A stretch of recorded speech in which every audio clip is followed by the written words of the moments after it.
Стоило только последнему месяцу 2024 года начаться, как вдруг Konami выкатывают анонс предстоящего обновления до версии 4.2.0. В принципе, его-то мы как раз и ждали. И в сегодняшнем ролике предлагаю обсудить его поподробнее, поскольку помимо самого анонса мы также получили краткую информацию о предстоящей кампании. Спойлер, кому-то она может понравиться, а кому-то наоборот не зайдет вовсе. Но обо всем по порядку. Как и всегда, вы на канале Realistic PES. Не забывайте поддерживать это видео своими лайками, в комментариях делитесь своим мнением и подписывайтесь на канал с колокольчиком, если вы находитесь здесь впервые.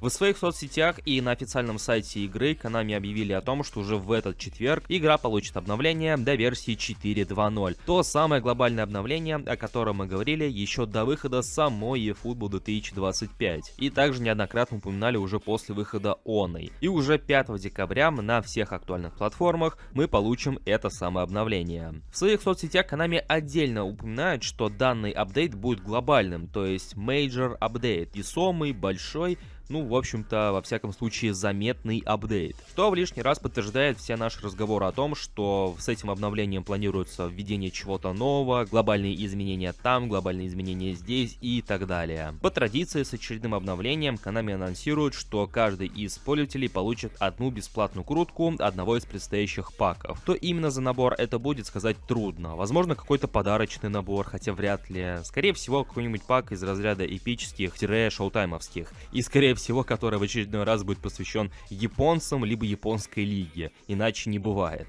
Ну и самое главное, ради чего мы все здесь с вами собрались, это, конечно же, предстоящая новая кампания. Как я и сказал, помимо анонса самого апдейта, также Konami немножко упомянули про кампанию, которая вновь будет отсылаться к аниме-тайтлу. Для большинства эта новость из разряда не самых лучших, потому что у нас крайне предвзятое отношение к аниме. Я его отчасти разделяю, потому что аниме это, не мое, но при этом я не так скептично отношусь ко всей этой теме. То есть хоть какой-то контент, хоть какое-то разнообразие, и в принципе предыдущая кампания с тем же Blue Lock была в принципе интересной, не дам соврать.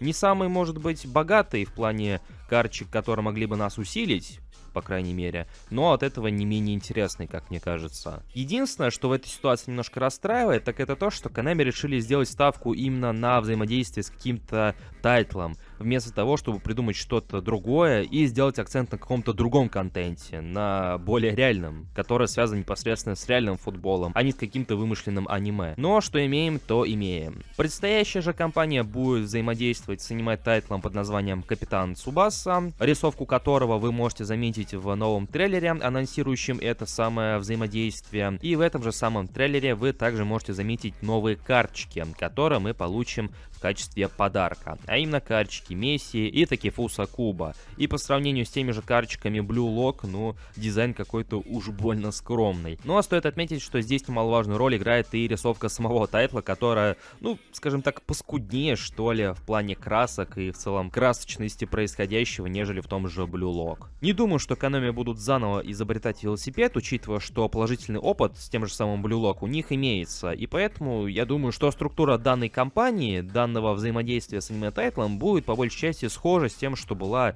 прошлой весной, а именно те же самые подарочные карточки, помимо Месси и Куба, и, возможно, какой-нибудь аналогичный набор, как был с Инзаги, за 1500 золотых монет. То есть какая-нибудь там гарантированная эпическая или шоутаймовская или бигтаймовская карточка, только в аниме-стиле. Вполне возможно, что мы получим какой-нибудь пак, опять связанный с МСН, или карточки, связанные с МСН, учитывая, что Месси, Неймар и Суарес также фигурируют в трейлере данной кампании. Поэтому я думаю, что будет более чем весело, по крайней мере. А большего и не надо. Ну и последний анонс на сегодня. Konami в своих соцсетях сообщают, что в среду на своем официальном канале они проведут прямую трансляцию, во время которой расскажут о контенте обновления и также новой анимешной кампании. То же самое было и перед релизом самой eFootball 2025, где нам показывали карточки Месси и Неймара за 1500 золотых монет. Поэтому, чтобы не пропустить актуальную информацию, подписывайтесь на наши соцсети, группу ВКонтакте и Телегу, поскольку все актуальные новости в первую очередь появятся именно там. Ну и не забывайте поддерживать подпиской этот канал, если вы находитесь здесь впервые. Как только станет что-то известно, мы, естественно, обсудим все это и на этом канале тоже.